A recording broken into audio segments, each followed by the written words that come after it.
सर्वदुःखातीतो भवे तमं सर्वदा वन्दे श्रीमद्वल्लभनन्दनम् अज्ञानतिमिराभासं ज्ञानजयशलाकया चक्षुरुन्मीलितेन तस्मै श्रीगुरवे नमः। नमामि हृदयशेषे लीलाचलद्विषयिणं लक्ष्मीसहस्रलीलाम्बिः सर्वमानं कलानिधिं चतुर्विश्व सृजायते योऽसो पंचदा हृदये मम।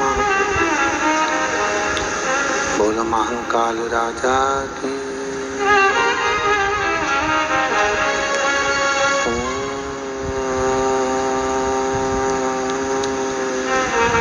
नमः शिवाय।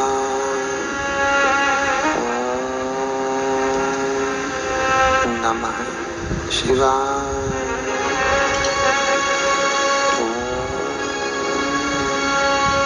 नमः शिवाय। नमः शिवाय। नमः शिवाय।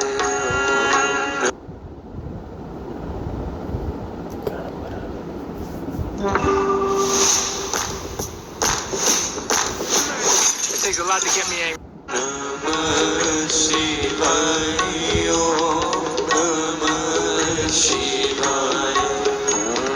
Namah Shivaya.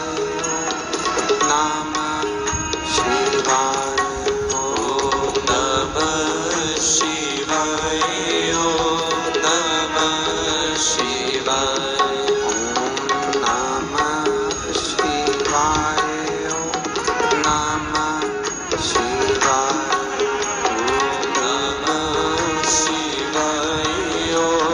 Namah Shivaya.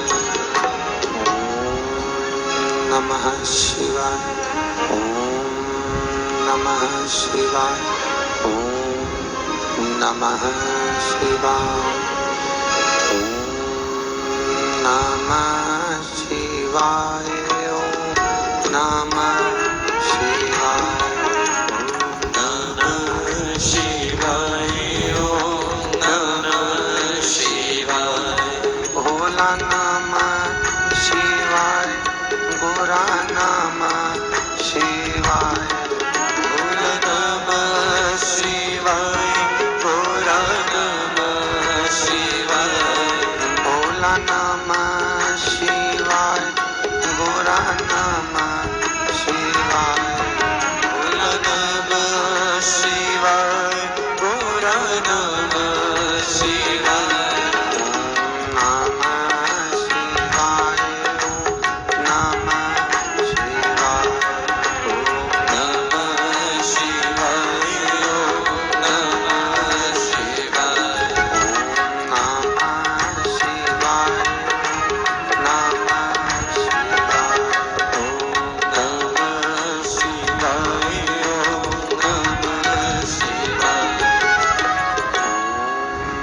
नमः शिवाय।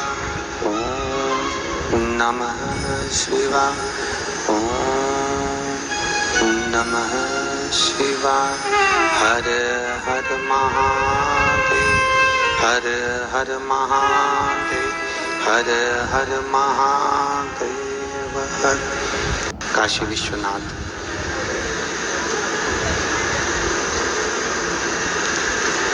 भगवान शिव जिनकी पुनित पावन शिव महापुराण की कथा वसई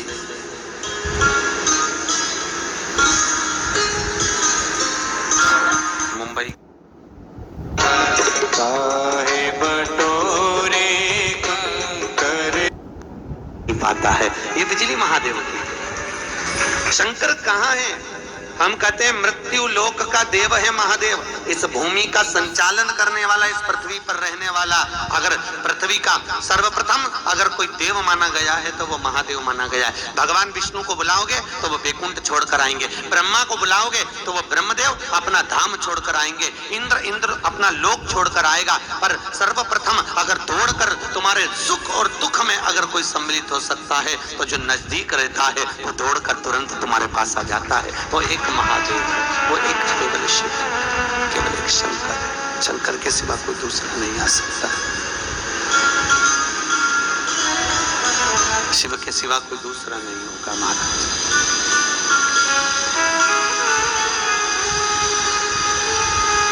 और सर्व परीक्षा में शंकर ही तो है। किसकी सामर्थ्यता है जो भगवान राम और कृष्ण की भी परीक्षा ले ले। दुनिया के लोगों को शनि लगता है और शनि को शंकर लगता है।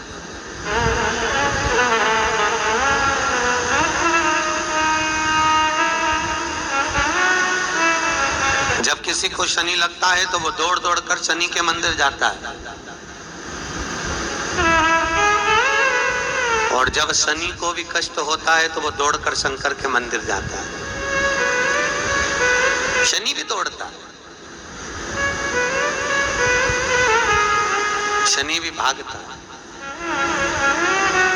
12 ज्योतिर्लिंग में एक ज्योतिर्लिंग है काशी विश्वनाथ का, जिसकी स्थापना शनि महाराज ने करी है। किसने करी है? शनि महाराज।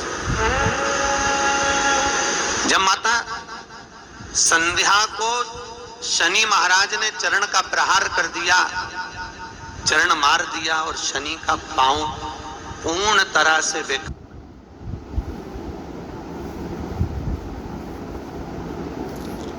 हो गया, तब शनि शंकर की शरण में गए, क्योंकि मृत्युंजय महादेव ही एक ऐसा हो सकता है जो मेरे शरीर को स्वस्थ रख सकता है।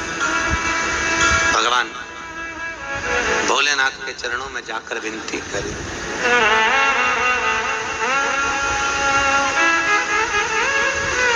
आप कृपा करेंगे तो मेरा चरण ठीक हो सकता है। बाबा भोलेनाथ जी ने कुछ भी नहीं कहा, और वहीं से 12 ज्योतिर्लिंग में एक ज्योतिर्लिंग जो काशी विश्वनाथ का है वो शनि महाराज के द्वारा स्थापित किया गया। उसके बाद में मनु शत्रुपा उसकी आराधना करे, फिर वो सब कथा बात की है, पर सर्वप्रथम अगर कोई स्थापना करा है तो वो शनि महाराज। भगवान शंकर स्वयं प्रकट हुए और प्रकट होकर कहा, तेरा शरीर स्वस्थ तो होगा पर तेरे पांव में कुछ थोड़ी सी लचक बनी रहेगी, क्योंकि तूने मां को चरण का प्रहार करा है। तूने माता के अपने चरण का प्रहार माता को किया, इसलिए कुछ कष्ट तो तुझे भोगना पड़ेगा। और आपको फिर निवेदन करते हैं, हम कई बार कथाओं में कहते हैं, भगवान से नहीं डरना मत डरो, माता पिता से नहीं डरना मत डरो, गुरु से नहीं डरना मत डरो, वेद और पुराण से नहीं डरना मत डरो, शास्त्रों से नहीं डरना मत डरो, ब्राह्मण जन से नहीं डरना मत डरो, अपने बड़ों से नहीं डरना मत डरो। पर शिव महापुराण की कथा कहती है, अपने कर्म से जरूर डरना, क्योंकि कर्म का भोग तो परमात्मा को भी भोगना पड़ता है, चाहे वो शनि महाराज क्यों ना हो। माता सीता ने केवल पिंजरे में एक चिड़िया को रखा तो जानकी जी को भी कैद में रहना पड़ा। भगवान विष्णु ने दधीचि ऋषि के अस्थियों को मंगवाया, दधीचि ऋषि के शरीर के मांस को विहीन कर दिया, अस्थियां अस्थियां रह गईं। देवताओं के हित के लिए दधीचि ऋषि की हड्डियों से युद्ध करा तो सुवार्च का श्राप लग गया, हे नारायण, मेरे गर्भ में बच्चा होने के बाद भी तूने मेरे पति के प्राणों को हरा है, तुझे गर्भ में रहने का कष्ट क्या होता है, तुम्हें सहन करना पड़ेगा। इसलिए भगवान विष्णु को भी मां के गर्भ में रहना पड़ा। कर्म का भोग है, वो मनुष्य को भोगना।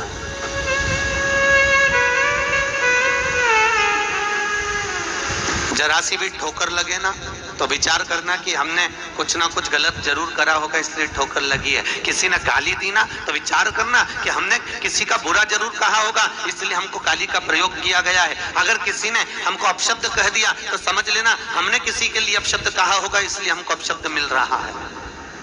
हमारे कर्म का भोग, भगवान से भले मत डरो तुम, गुरु से भले मत डरो तुम, वेद और शास्त्रों से भले मत डरो, पर अपने कर्म से जरूर डरना कि हम कर्म क्या कर रहे हैं, क्योंकि अपने कर्म का भोग तो परमात्मा तक को भोगना पड़ता है।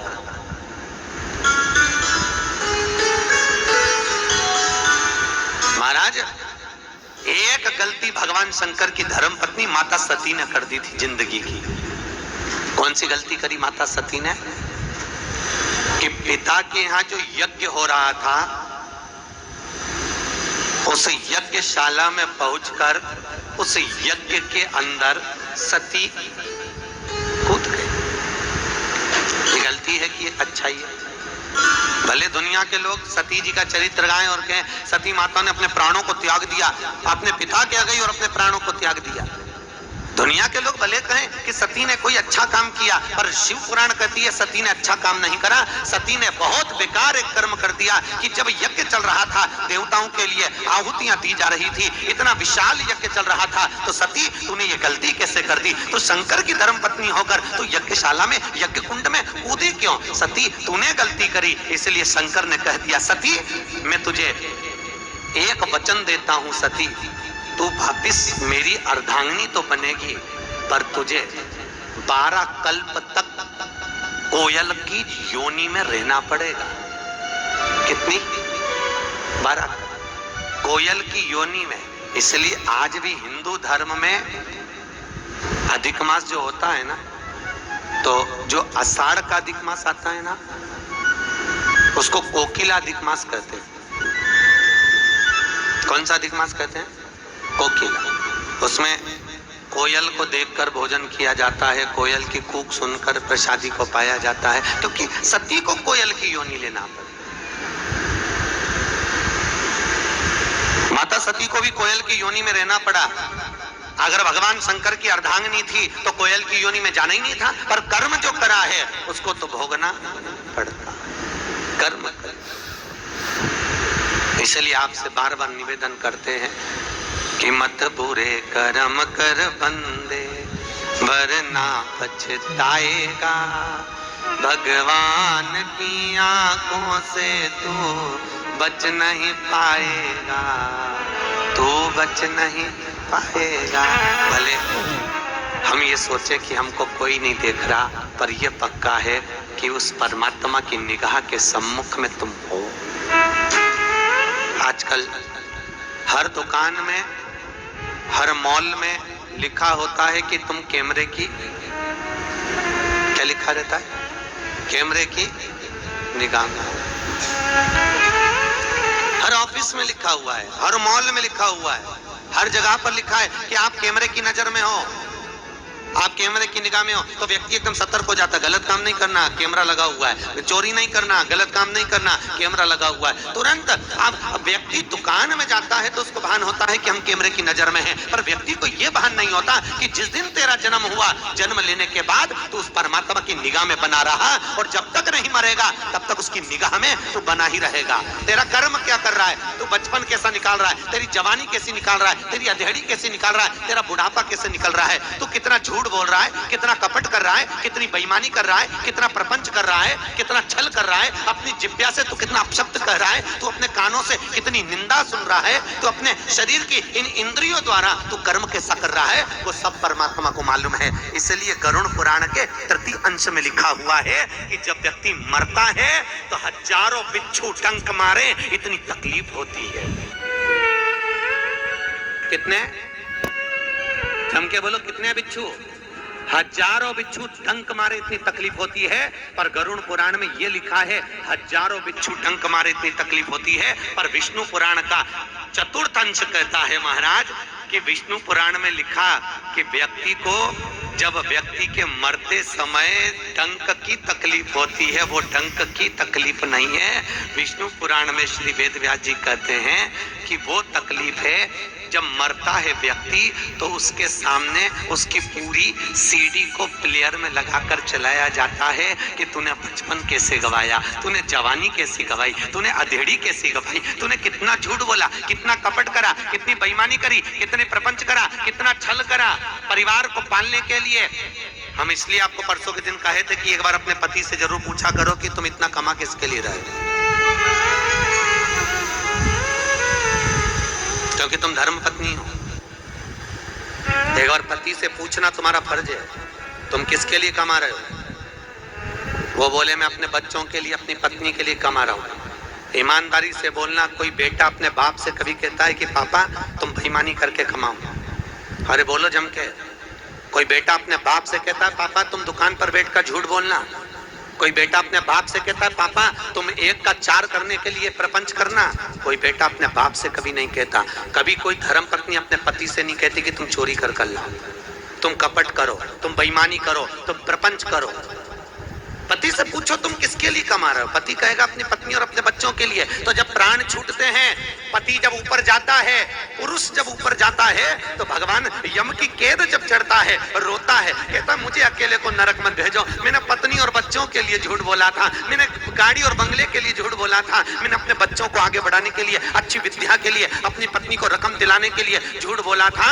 मुझे अकेले को नरक मत भेजो, उनको भी तो भेजो। इतने में धर्मराज भी कहेगा झूठ तूने बोला, कपट तूने करा, बेईमानी तूने करी, प्रपंच तूने करा, तो नरक भी तू भोग। तुम्हारा कुछ नहीं बिगड़ने वाला, इसलिए चिंता मत करो, पल्लू लेके आराम से बैठो। काहे को चिंता करते हो? ना तो तुमने झूठ बोलने का बोला, ना तुमने कपट करने का बोला, ना तुमने प्रपंच करने का बोला, तो तुम्हें काहे का डरना? अलमस्त रहो। जाई विधि राखे राम ताई विधि रही है। 4 टाइम रोटी खूब प्रेम से खाई है, डरने की जरूरत नहीं है। कर्म भोगे वो जो अपने कर्म को बेकार कर। फिर वही बात, मत बुरे कर्म कर बंदे वरना पछताएगा। वो वसई वाली चीज हो, अच्छे से बोलो जरा।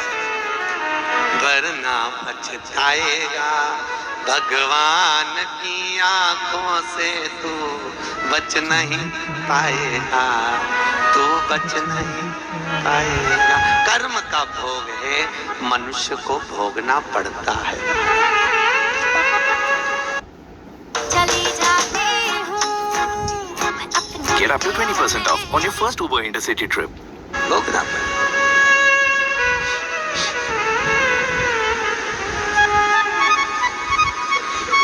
भोगना पड़ता। एक सेठ जी थे, वो सबको पैसे उधार देते थे।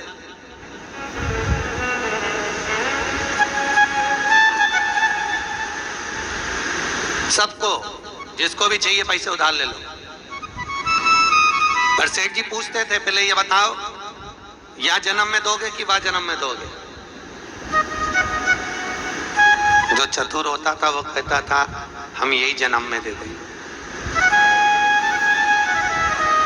और जो मन में कपट रखता था वो कौन देख लिया है अगला जन्म, मरो, हम तो बाद में देंगे अगले जन्म। एक चोर को मालूम पड़ा कि सेठ जी सबको उधार देते हैं, सबको उधार देते हैं। चोर ने कहा सेठ जी के पास इतना माल है कि सबको उधार देते हैं, तो एक काम करते हैं, मैं भी चलता हूँ, कह दूंगा बेटे की शादी है, उधार पैसा दे दो, और तिजोरी भी देख लूंगा, रात को चोरी करके माल पूरा बटोर के ले आऊंगा, उधार भी मिल जाएगा, माल भी मिल जाएगा। ठीक है। चोर गया, जाकर कहा सेठ जी मेरे बेटे की शादी है। सेठ जी ने कहा ले लो, कितने रुपए चाहिए? इतने। ले लो ले लो, पर ये बताओ या जन्म में दोगे कि वह जन्म में दोगे? सेठ जी मैं उस जन्म में दूंगा, वह जन्म या जन्म में दूंगा।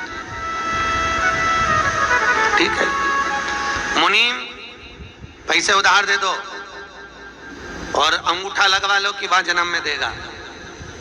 अंगूठा लगवा लिया। चोर ने तिजोरी देख ली, माल ले गया। रात को चोर आया, सेठ जी का भैंस का तबेला था जहां भैंस बनती थी, उस भैंस बनने वाली जगह पर चोर रात्रि को जाकर छुप गया। 1:30 बजे रात को चोर चोरी करने के लिए चला, और जैसे ही चोर चोरी करने चला तो जितनी भैंस बंधी थी सारी भैंस आपस में बात कर रही थी। एक भैंस ने दूसरी भैंस से कहा, जी तो कितने साल से सेठ जी की यहाँ दूध दे रही है? कि मुझे 9 साल हो गए। एक बोली मुझको 3 साल हो गए, एक बोली मुझको 12 साल हो गए, एक बोली मुझको 8 साल हो गए, एक बोली मैं तो कल ही आई हूँ। एक बूढ़ी भैंस से किसी ने पूछा, जी ये बता आखिर सेठ के यहाँ अपन दूध क्यों दे रहे हैं? तो बूढ़ी भैंस बोली है, सेठ बड़ा चतुर है, सबको उधार पैसा देता है और पूछता है या जन्म में दोगे कि वहां जन्म में दोगे। जो इस जन्म में चुका कर नहीं गए तो अगला जन्म लेकर भैंस बनकर उसको दूध दे देकर पूरा कर्जा चुकाना पड़ता है। कर्जा तो देना ही पड़ता है, कैसे भी दो देना पड़ेगा।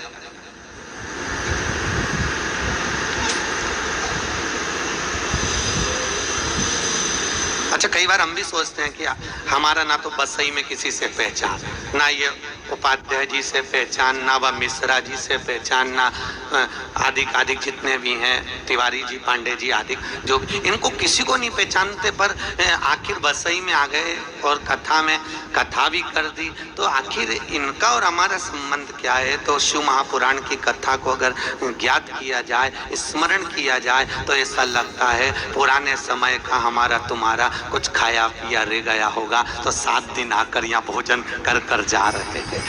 ये कहीं प्रभु की कृपा, कोई संबंध होगा। जो 7 दिन यहाँ पर आकर भोजन पाकर चले गए, आपसे मिल लिए, कोई संबंध होगा। कुछ कर्म है हमारे, हमें भुगता है। बहू बहुत अच्छी मिले, समझ लेना पूर्व में कोई अच्छा कर्म करा होगा, गौ माता को रोटी दी होगी, उसको सहलाया होगा, किसी की सेवा करी होगी, वो गौ माता आज तुम्हारी बहू बनकर तुम्हारी सेवा कर रही है। और अगर बहू जगदम्बा मिल जाए तो समझ लेना, अब क्या बोलूं, अब बोलूं तो बोलूं क्या? समझने की जरूरत ही नहीं, अब तुम तो खुद ही समझदार। अब क्या समझो बाबा। सवेरे एक अम्मा आके बोली कर, गुरुजी हैं महाराज, भगवती महाराज ने दरवाजा खोला। हाँ बोलिए, क्या बात है? एक तो हम गुरुजी से मिलना है। तो क्या गुरुजी तो अभी नहीं मिलेंगे सेवा में? तो क्या हम तो एक तो तुम्हारे यहाँ लिफ्ट नहीं चढ़ रही, ऊपर 3 मंजिल चढ़ के आए और ऊपर से गुरुजी नहीं मिलेंगे। गुरुजी को बोला मिलना हमको। हमने कहा आंधे क्या बात है? बैठो माता जी, क्या बात है, पानी पियो। अरे गुरुजी है, हमारे को तुम इतना सारा उपाय बताया, हमें तो कुछ सूझ पड़ा नहीं, एक उपाय बता दो कि मेरे छोरे की शादी करना है, अच्छी बहू मिल जाए। मैंने कहा बहन, वो अच्छी बहू तो तेरे कर्म के हिसाब से मिलेगी कि तूने पूर्व में क्या कर्म करा है। जो करके आए हो उसको तो प्राप्त करना है। कोई अच्छा, कोई व्यापारी पैसा खाकर भाग गया, समझ लेना कि हमारा पुराना कोई, हमने भी इसका लिया होगा, आज ये लेकर भाग गया। कोई कर्म है।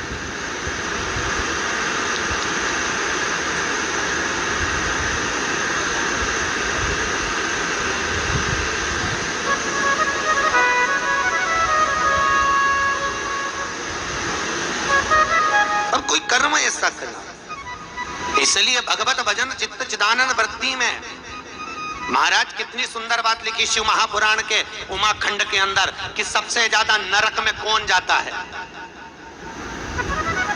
शिव महापुराण का उमा खंड कह रहा है सबसे ज्यादा नरक में कौन गिरता है, तो का प्रसाद बांटने वाला नरक में जाता है।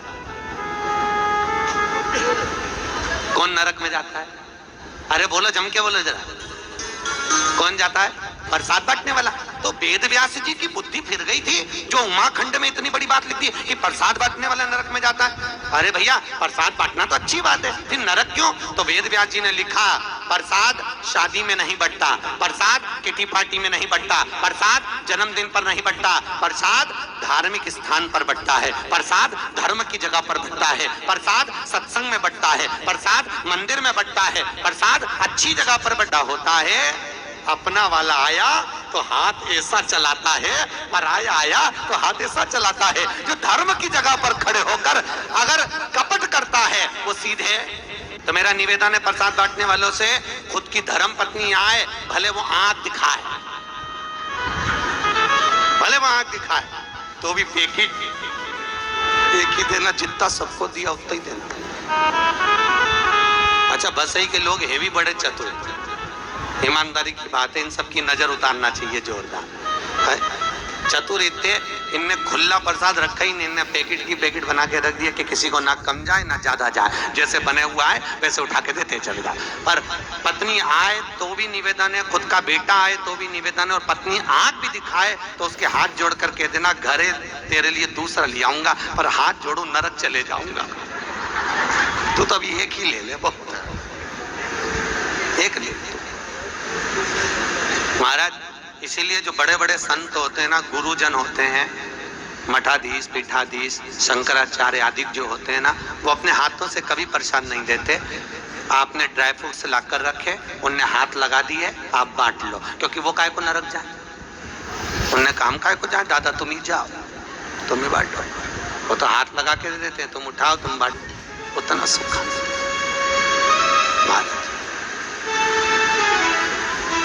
निवेदन शास्त्र कह रहा है,